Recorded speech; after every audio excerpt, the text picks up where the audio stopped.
The coffee disappeared beneath three cheerful labels. One promised energy, one said natural, one showed a farmhouse. By the time the mug reached the table, nobody could tell where coffee ended and the ritual began.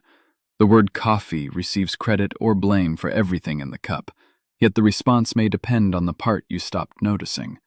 The title gives you one dried clove. The question is what honest job that clove can perform. Robert is my name. At 83, I still grind my beans, open the heavy window, and carry breakfast to the table. A spice did not give me those abilities. Independence often begins with questioning invisible habits. Coffee can become invisible in less than a minute. The machine clicks, a cap opens, a pump presses, a spoon circles. You do not measure because the hand has made the same cup for years. The entire ritual becomes my coffee. Then the morning pattern becomes difficult. You buy a darker roast, switch brands, and reach for a stronger flavor because the bean remains the only part of the ritual you have named. That is the failed experiment, changing the coffee while leaving the complete cup unexamined. I watched a friend pour, stir, taste, and pour again while saying, "I barely add anything." That is what repetition does. The hand remembers while the mind stops recording. Morning glucose is complicated. The body has been managing fuel before the machine clicks, and the response can vary from person to person. One difficult reading cannot identify which part of the morning mattered. Think of the cup as an envelope. The label on the outside says coffee. Your bloodstream receives everything sealed inside it. The metaphor ends there. A cup is not a diagnosis, and one difficult reading cannot identify which component mattered.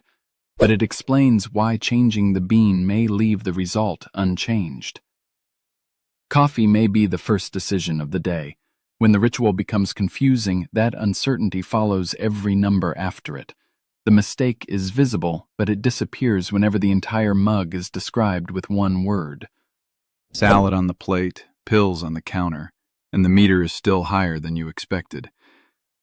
If that feels familiar, even after cutting sugar and following your doctor's plan, pay attention. It does not mean you failed. Blood sugar is not a single switch controlled by one food. It is a 24-hour system shaped by your meals, movement, sleep, stress, medication, and the way your body responds to insulin. When that system remains under pressure, the effects can appear far beyond the meter in your energy, your eyes, your kidneys, and your nerves. Stay with me, because one overlooked piece is about to make the rest of this video click. And if you want to see how daily blood sugar support can fit alongside healthy habits and your doctor's plan, I placed a free presentation in the description below. The wrong way is allowing coffee to become a liquid breakfast of added carbohydrate. One whole clove can support a better cup in two ways. Its aroma may help you leave out some added sugar, and clove preparations have produced favorable glucose-related signals in human studies conducted over several weeks. The exact one-clove coffee recipe has not been tested, so keep the expectation supportive rather than absolute. Now name what entered the cup. Flavored creamers, syrups, sweetened condensed milk, sugar, honey, and powdered mixes can all add carbohydrate. Natural, oat, vanilla, and coffee house do not tell you how much. The serving size on the label may also be smaller than the amount poured by habit. The first practical step is not banning coffee. It is making the invisible visible. Measure the amount you normally use once, then read the label for that amount. Look at total carbohydrate and added sugar rather than the picture on the front. This can be uncomfortable. A label may define one serving as a tablespoon, while the familiar freehand pour is 3 or 4 times larger. A powdered mix may look like a small spoonful, yet be added repeatedly. The purpose of measuring once is not to spend the rest of your life carrying a measuring spoon. It is to teach the hand what the eye stopped seeing. Also count what sits beside the mug. A pastry, breakfast bar, or handful of crackers does not vanish because coffee was the object you were evaluating. The morning response belongs to the complete scene. Why use one clove? A whole dried clove brings a strong aroma that many people associate with warmth and sweetness. It also carries the same family of polyphenols that makes clove worth studying, although one bud is not equivalent to a standardized extract. You can place one whole culinary clove with the coffee while it brews, or steep it briefly in the hot cup, then remove it before drinking. If the flavor makes an unsweetened or less sweet cup satisfying, substitution adds a second, more immediate advantage. Some people will dislike the flavor. That is useful information, not failure. Do not force the ritual because a title said one clove. Cinnamon-like aromas, vanilla without added sugar, or simply a gradual reduction in sweetness may fit better, provided the chosen ingredients agree with your medical and nutrition plan.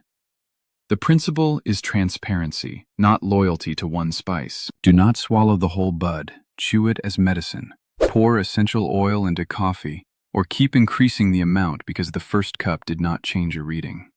Essential oil is a concentrated exposure, and large ingestions can cause serious poisoning, including liver and kidney injury.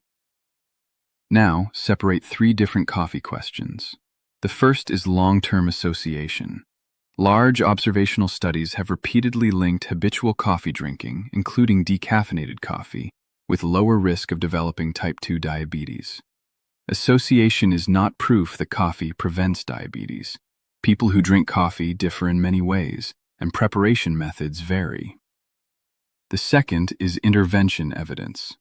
In a 24-week randomized trial, 4 cups of instant coffee per day did not significantly improve insulin sensitivity compared with a coffee-like placebo. That does not make coffee harmful.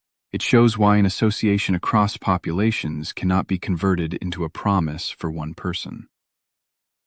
The third is the immediate response. Small, controlled studies have found that caffeine can worsen glucose handling acutely in some people with type 2 diabetes. Other studies have produced different results. Caffeinated and decaffeinated coffee may not behave the same way, and individual response matters. Caffeine itself does not need to contain carbohydrate to affect the response. It can alter alertness, stress signaling, heart rate, and sleep. A late or very strong cup may therefore influence the next morning indirectly by disturbing the night.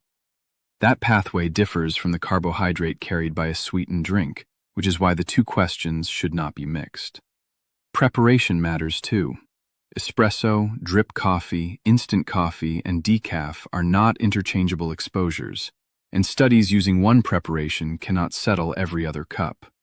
Keep claims matched to what researchers actually tested. So if an unsweetened cup still seems connected to a difficult pattern, do not keep adding cloves. Compare patterns according to your monitoring plan and discuss caffeine, timing, sleep, and medication with your clinician.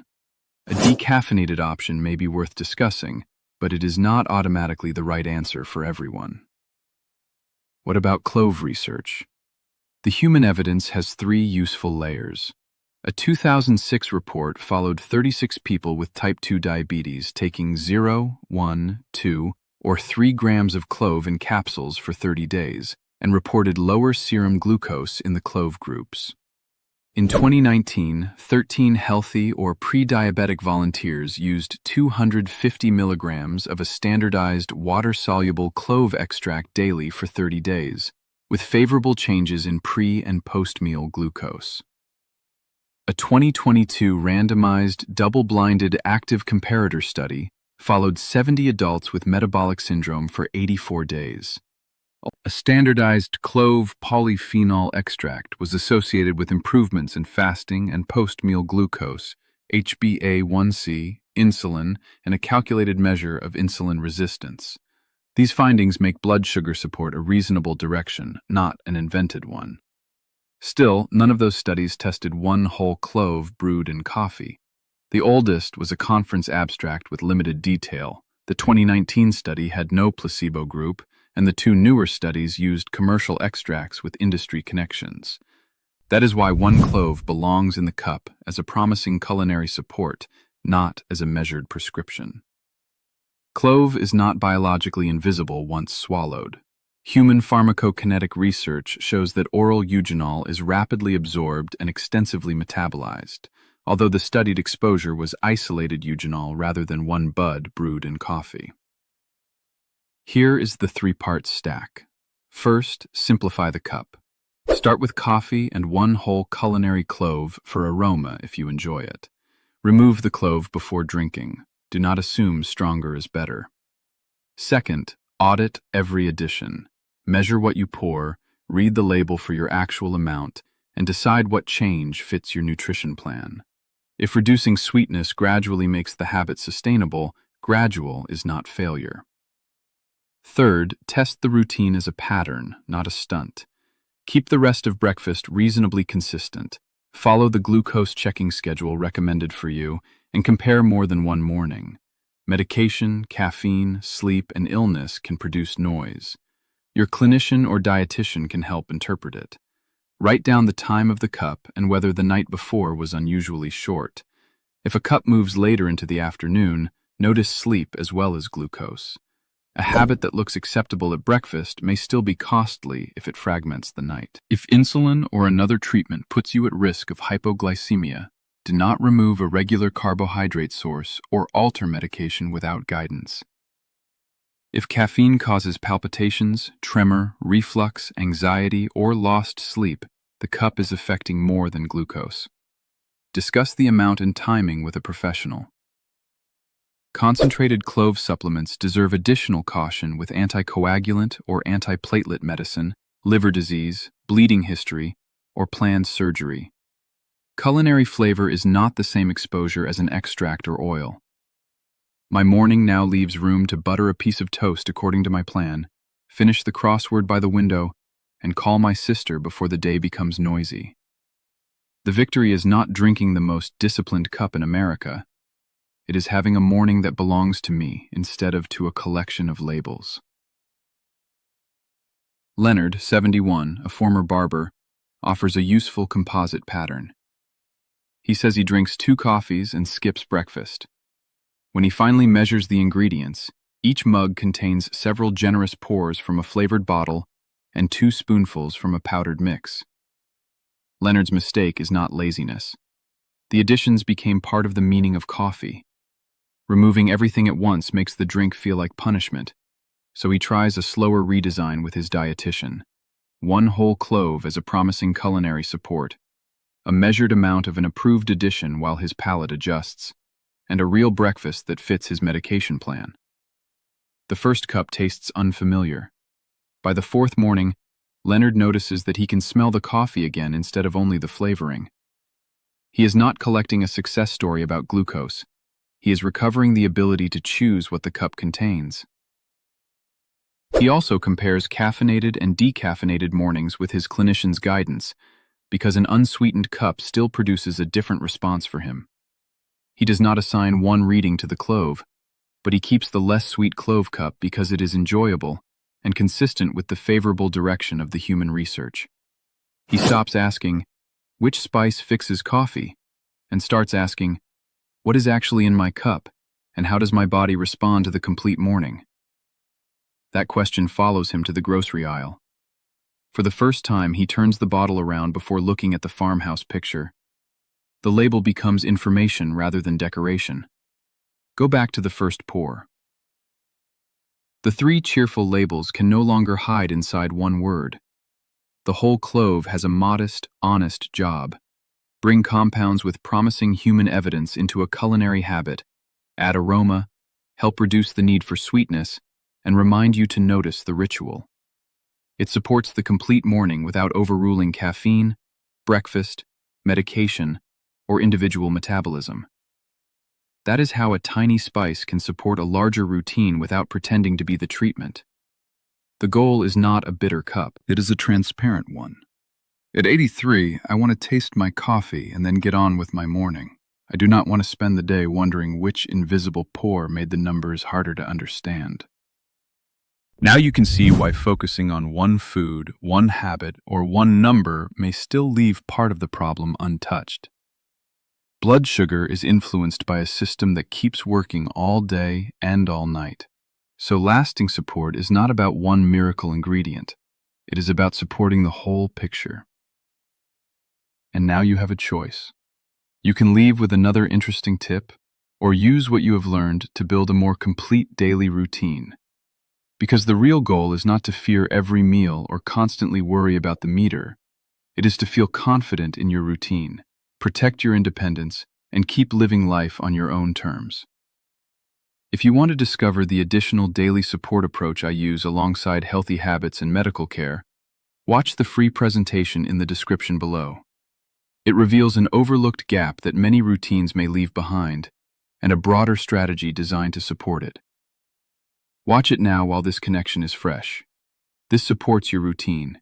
It does not replace your doctor or medical treatment. What usually goes into your first cup? Plain coffee, milk, creamer, sweetener, or a spice? Put the answer below in one comment. For honest kitchen guidance that separates flavor from treatment, subscribe.